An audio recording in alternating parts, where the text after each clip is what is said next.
नमस्कार दोस्तों, आज हम बात करेंगे आर्टिकल 72 के बारे में, जिसे हम मर्सी पिटिशन यानी राष्ट्रपति की क्षमा शक्तियों के बारे में भी जानते हैं। हम सभी ने बचपन में ये चीज सुन रखी होगी, काफी सारी मूवीज में देख रखी होगी। क्रांतिवीर अगर आपने मूवी देखी है, उस मूवी में नाना पाटेकर को जब फांसी की सजा दे दी जाती है तो एंड में कमिश्नर आके यही बोलते हैं कि राष्ट्रपति ने भारत के जो है उनकी सजा को माफ कर दिया है। उनको फांसी की सजा दी, उनकी फांसी की सजा को माफ कर दिया। और राष्ट्रपति ये क्यों बोले, कभी किसी ने सोचा है? मैं आपको बताता हूँ वो ऐसा क्यों बोले। उन्होंने ऐसा कहा इसलिए क्योंकि आर्टिकल 72 के तहत राष्ट्रपति को ये संविधान बनाने वालों ने शक्तियां दे रखी हैं कि वो किसी भी जो भारत में जितने भी न्यायालय हैं, देखिए मैं आपको न्यायालय के प्रकार बताता हूँ। सबसे पहले तो सुप्रीम कोर्ट सबसे ऊपर, उसके बाद आते हैं हाई कोर्ट्स, हर राज्य का अपना होता है। उसके बाद आते हैं नॉर्मल जो जिला के कोर्ट्स होते हैं वो आते हैं, और मार्शल कोर्ट एक होता है, कोर्ट मार्शल जिसको हम बोलते हैं, आर्मी का कोर्ट होता है, सबसे अलग होता है। एक कोर्ट है जिसको हर व्यक्ति नहीं जानता, मैं भी नहीं जानता था, अभी जानने लगा हूँ।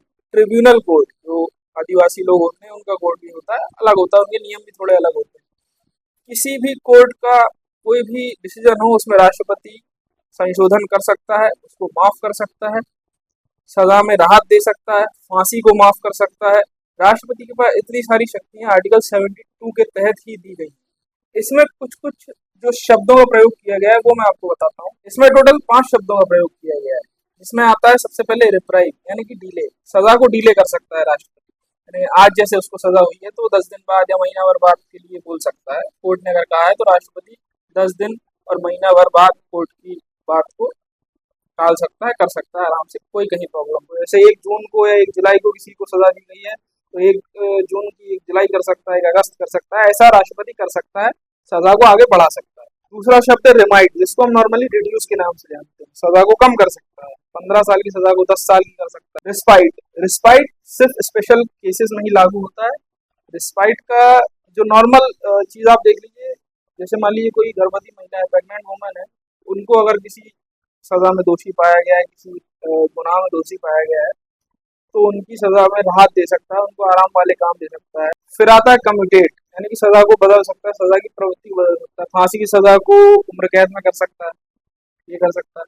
पार्डन आता है उसके बाद, पार्डन जो है इसका मतलब फ्री कर देना, सजा को माफ कर देना, ये कर सकता है। फिर से ध्यान रहे, किसी भी कोर्ट ने भारत के, किसी भी कोर्ट, 4 प्रकार के कोर्ट लगभग भारत में होते हैं मेनली, अगर मैं जिला कोर्ट्स को छोड़ दूं तो। सुप्रीम कोर्ट मैं बता चुका हूँ पहले, सुप्रीम कोर्ट, उसके बाद हाई कोर्ट, उसके बाद जो मार्शल कोर्ट्स होते हैं आर्मी के कोर्ट्स, और फिर ट्रिब्यूनल कोर्ट। तो किसी भी कोर्ट ने निर्णय दिया हो उसमें वो संशोधन कर सकता है। ये शक्ति उसे आर्टिकल 72 के थ्रू